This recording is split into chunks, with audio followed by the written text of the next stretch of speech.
Bab 307. Tak bisa menipuku. Sesampainya di Presidential Suite yang mewah, Maya Gunawan meminta pengawal wanita untuk pergi dan dia menuangkan secangkir kopi untuk Kenzi sendiri. Kenzi datang ke sini hari ini, dan Maya Gunawan berencana untuk berbicara jujur dengannya untuk menentukan identitas aslinya. Terima kasih. Kenzi mengambil kopinya, lalu dengan sopan berkata, "Nona Maya, saya di sini hari ini." "Tuan Kenzi." Maya Gunawan memotongnya dengan senyuman, "Ketika Anda datang ke sini, perlakukan saya sebagai teman, kamu tidak perlu terlalu sungkan. Jika Tuan Kenzi tidak keberatan, saya ingin mengobrol dengan Tuan Kenzi tentang malam itu." Malam itu. Kenzi tahu betul apa yang Maya Gunawan ingin berbicara tentang apa yang terjadi, tetapi Kenzi tidak ingin mengungkapkan rahasianya, jadi dia masih berpura-pura bingung. Dia pura-pura tidak mengerti dan berkata, "Nona Maya, saya tidak begitu mengerti apa yang Anda maksud. Saya kira Anda pasti salah memahami sesuatu. Terakhir kali Anda mengatakan bahwa saya sangat mirip dengan seseorang, dan saya sudah menjelaskannya kepada Anda pada saat itu. Saya ingin menekankan hari ini bahwa Anda benar-benar salah paham. Saya belum pernah bertemu Anda sebelumnya, dan saya bukan seperti yang Anda pikirkan." Setelah Maya Gunawan mendengar ini, dia melihat dengan mata cerah, bertanya-tanya apa yang dia pikirkan. Melihat mata Kenzi dan mendengarkan suara Kenzi, asisten pria bernama Kenzi jelas-jelas orang misterius yang masuk ke rumahnya malam itu, tetapi dia bersikeras untuk tidak mengakui identitasnya dan harus menyembunyikan kepalanya dan menunjukkan ekornya. Maya sepertinya tidak punya cara untuk memaksanya. "Tuan Kenzi." Maya Gunawan hanya mengangkat topik, "Kamu dan aku sangat jelas, kita berdua tahu bahwa kamu adalah orang misterius yang masuk ke rumahku malam itu. Karena aku ingat matamu dan suaramu, bahkan jika kamu ingin menutupinya, kamu tidak bisa menipu mataku." Kenzi malu, dan memaksakan senyum, "Maaf, Nona Maya, saya benar-benar mendengarkan, tapi tidak mengerti apa yang Anda bicarakan." Maya Gunawan sedikit tidak senang, merasa bahwa pria bernama Kenzi ini terlalu tidak tulus. Jelas dia sudah mengetahuinya, tapi pria ini masih keras kepala, dan dia tidak tahu mengapa dia menyembunyikan identitasnya dan dengan sengaja menjaga jarak dari dirinya sendiri. Apakah dia tidak mau berteman dengan bintang wanita seperti dia? Anda harus tahu bahwa Maya Gunawan bukan wanita biasa. 99% pria di dunia ini ingin memiliki kesempatan untuk menghubunginya, tetapi pria bernama Kenzi ini takut dan malah menghindarinya. Memikirkan hal ini, Maya Gunawan menatapnya dengan sedikit kebencian.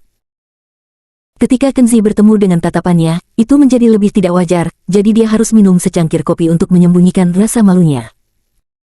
"Tuan Kenzi, sebenarnya, Anda tidak perlu bersembunyi dari saya." Maya Gunawan tidak mau menyerah, dan terus berbicara dengannya. "Saya ingin berteman dengan Anda, tujuan utamanya adalah untuk membalas budimu karena telah menyelamatkan ayahku. Jika kamu tidak menginap malam itu, dan memberikan resep brilian, ayahku sudah meninggal. Aku sangat tersentuh oleh kebaikanmu padaku. Jadi aku..." "Nona Maya." Kenzi menyela, "Saya sudah mengatakannya, Anda pasti salah paham. Saya bukan orang yang Anda pikirkan, dan ayah Anda, saya tidak tahu apa yang terjadi padanya, apalagi siapa yang menyelamatkannya. Jadi, Anda tidak harus sama sekali memiliki pikiran untuk berterima kasih pada saya karena saya sama sekali bukan dermawan Anda." Maya Gunawan mendengar ini, dia tidak bisa mengatakan apa yang ingin dia katakan lagi, dia sedikit mengernyit dan menatap Kenzi dengan mata berkedip. Maya Gunawan belum pernah melihat pria aneh seperti itu dalam hidupnya. Dia jelas adalah dermawannya, tetapi dia tidak mengakuinya. Itu harus disembunyikan secara paksa, apa sebenarnya yang dia khawatirkan? Mungkinkah karena dia adalah bintang wanita, sehingga dia harus menjaga jarak dari dirinya sendiri? Maya Gunawan tidak bisa memikirkan jawabannya, dan sulit untuk memahami perilakunya. Pada saat ini, Kenzi bangkit dengan murah hati dan berkata dengan sopan, "Nona Maya, saya datang ke sini hari ini, awalnya sesuai dengan rencana kerja, dan ingin berbicara dengan Anda tentang hal-hal spesifik dari kerja sama dan dukungan kedua pihak.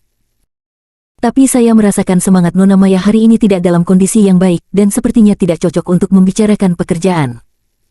Jadi saya akan pergi dan menunggu Nona Maya untuk beristirahat. Aku akan kembali berbicara dengan Nona Maya di lain hari." Kenzi mengangguk, berbalik dan melangkah pergi. Berhenti. Maya Gunawan tidak bisa menahannya lagi, dia berdiri dengan cepat dan pergi untuk menghentikannya. Seperti banyak wanita, dia agak gigih dalam karakter. Semakin Kenzi bersembunyi dan tidak berani menunjukkan wajah aslinya, semakin dia ingin mengungkap identitas Kenzi dan membuatnya terdiam. Lagi pula, praktik menyembunyikan dan menipu Kenzi membuatnya tidak bahagia. Sebagai bintang wanita yang bangga, dia harus membuktikan kepada Kenzi, saya tidak bodoh, Anda tidak bisa menyembunyikannya dari saya sama sekali. Tuan Kenzi.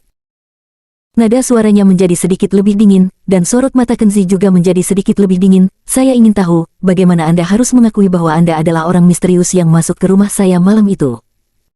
Apakah Anda merasa hina untuk meminta bintang wanita seperti saya untuk membalas kebaikan Anda? Atau, Anda merawat ayah saya malam itu, tetapi sebenarnya ada konspirasi yang lebih besar? Kenzi terbatuk pelan dan berkata, Nona Maya, Anda salah paham. Saya sudah mengatakannya berkali-kali, saya bukan yang Anda sebut orang misterius itu.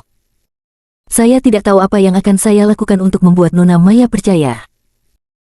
Melihat bahwa dia tidak mengaku, Maya Gunawan tidak menjawab kata-katanya sendiri, jadi dia tanpa sadar meletakkan tangannya di dadanya yang membuncit, wajahnya dingin dan cantik. Karena kamu terus mengatakan bahwa aku salah paham, dan kamu menolak untuk mengakui bahwa kamu adalah orang misterius malam itu. Maka kenapa tidak memperlihatkan lenganmu? Kenzi mendengarkan, sedikit tidak mengerti, dia bertanya, Nona Maya, apa maksudmu? Maya Gunawan menatapnya dan mendengus, orang misterius itu masuk ke rumahku di malam hari, secara tidak sengaja dilukai oleh saya, ada sedikit konflik fisik saat itu. Saya pikir dia adalah seorang pencuri dan ingin meminta bantuan. Tapi pria misterius itu menutup mulut saya dengan erat dan tidak membiarkan saya bersuara. Jika saya ingat dengan benar, pada saat itu selama konflik fisik, saya mati-matian melawan dan menggigit pergelangan tangannya dengan keras. Setelah mengatakan itu, Maya Gunawan berkata menantang, Tuan Kenzi, sebenarnya sangat mudah untuk mengetahui apakah saya telah salah memahami Anda. Apakah Anda berani membuka kancing lengan Anda dan menunjukkan pergelangan tangan Anda? Baru beberapa hari dari malam itu sampai sekarang. Aku yakin bekas gigitan yang kugigit pasti masih ada. Kata-kata Maya Gunawan tepat sasaran. Selama dia melihat bekas gigitan, bahkan meski Kenzi tidak mau mengakui, dia hanya bisa mengakui bahwa dia adalah orang misterius malam itu. Melihat Kenzi terdiam beberapa saat, wajahnya sedikit malu, Maya Gunawan tidak bisa menahan senyum lembut, dan berkata dengan gembira, Tuan Misterius, bisakah Anda masih menyangkalnya?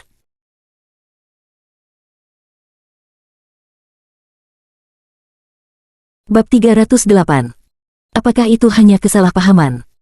Maya Gunawan tersenyum cerah dan terlihat sangat bahagia.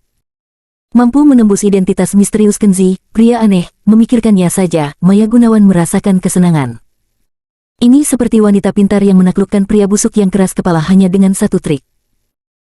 Hanya saja Maya Gunawan tidak menyadari bahwa pemikirannya saat ini sangat berbahaya, dia adalah bintang wanita yang populer, bagaimana dia bisa memiliki selera yang aneh dan buruk untuk pria seperti Kenzi.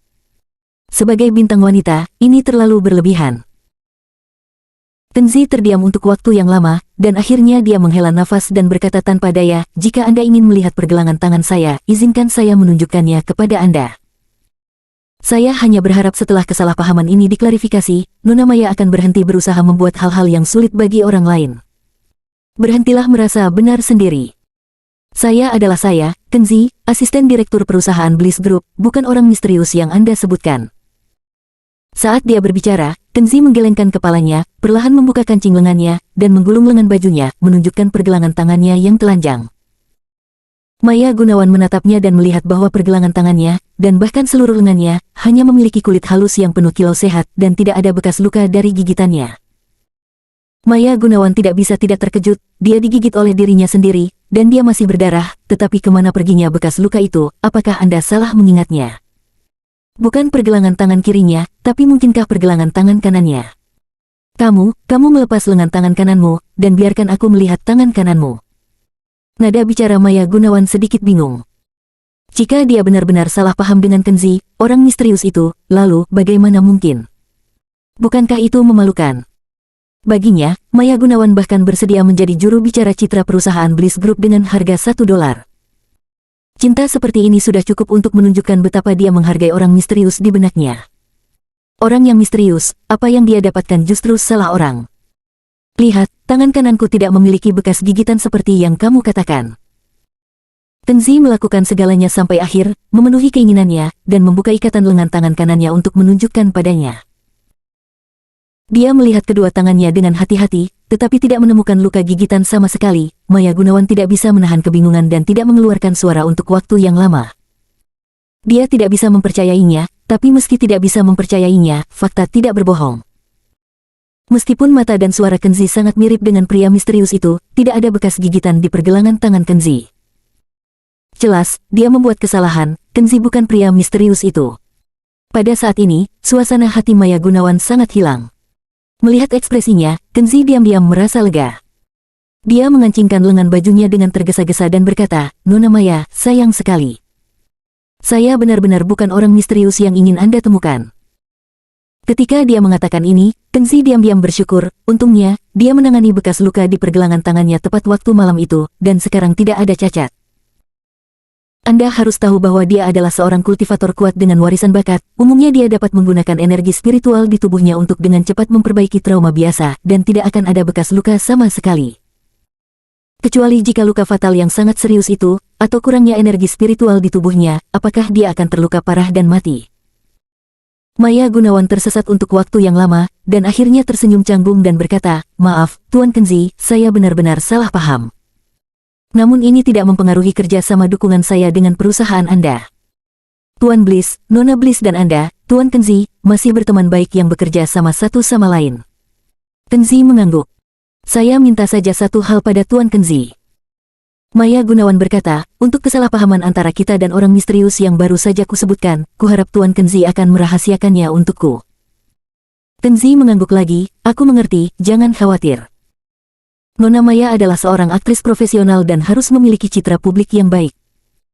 Saya pasti akan menjaga kerahasiaan privasi Anda dan tidak akan mempengaruhi pekerjaan dan kehidupan Anda." Setelah mengobrol dengannya sebentar, Kenzi tahu bahwa dia dalam keadaan suasana hati yang buruk, jadi dia tidak tinggal lebih lama dan berbalik untuk pergi. Maya Gunawan melihat punggungnya yang familiar, dan kehilangan di matanya menjadi lebih kuat. Pada saat yang sama, Bandara Internasional Wakanda. Sebuah pesawat pribadi perlahan mendarat di landasan pacu bandara.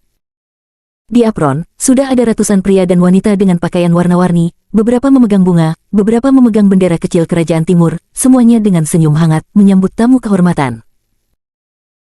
Jika Anda memperhatikan surat kabar utama, Anda akan melihat rilis berita yang relatif penting hari ini. Yang Mulia Putri Kagawa Yumiko dari Kerajaan Tokyo mengunjungi Wakanda hari ini, pertukaran persahabatan dengan orang-orang dari seluruh dunia. Pintu kabin terbuka Yumiko Kagawa, dengan rambut panjang, syal, alis yang indah, dan rok setelan hitam, cerah dan menawan, tetapi dia tidak kehilangan martabat dan gaya kerajaan. "Yang Mulia Yumiko, selamat datang untuk mengunjungi Wakanda." Di antara orang-orang yang menyambutnya, beberapa pejabat berjas berjalan dengan antusias dan berjabat tangan dengan Yumiko Kagawa.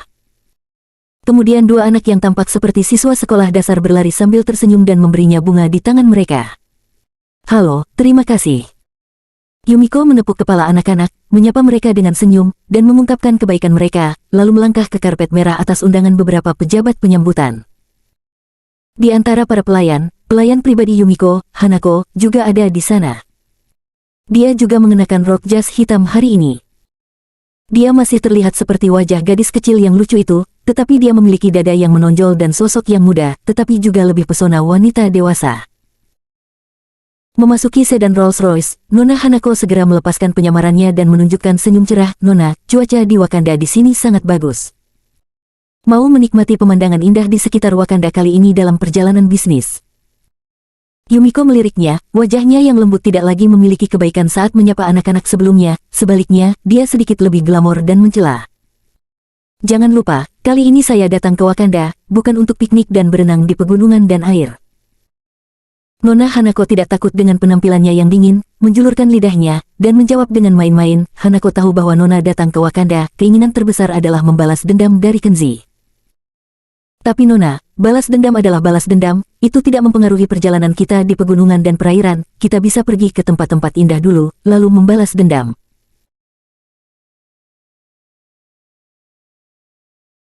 Yumiko tidak menjawab, dia melihat keluar jendela, wajah cantik itu acuh tak acuh seperti air.